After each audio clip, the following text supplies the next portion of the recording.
And here I am, continuing my feeding frenzy on non-Ohio Valley plants. I have to drive a few hours to find birches from where I live, at least an hour, sometimes more than that, depending on which birch it is.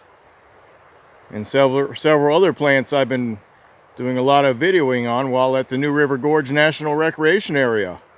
And I'm still along Glade Creek, and I'm still finding plants to tape.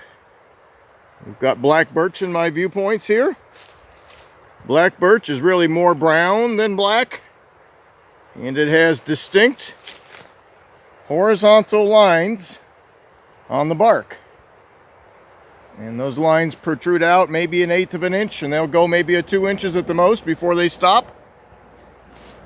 But they appear on the trees pretty much at all ages. And as it really gets old, and they don't get that old, they are not going to live as long as a yellow birch. Yellow birches can live hundreds of years. Black birches, they get to be a foot in diameter, and they're starting to feel the effects of old age.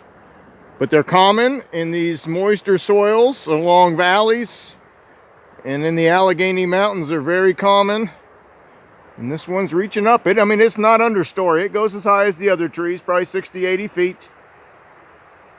Towards the beautiful blue sky. We got some beech trees that are turning yellow, and the rhododendron, which is common in this area.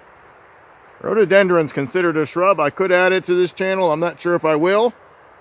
But it gets as tall as many of the understory trees, so I probably should do a segment on that. Perhaps when it's in bloom. But this is our black birch, and boy, you don't have to look too far to find a yellow birch in similar habitat. This is a moist ravine. Probably never gets too hot down here.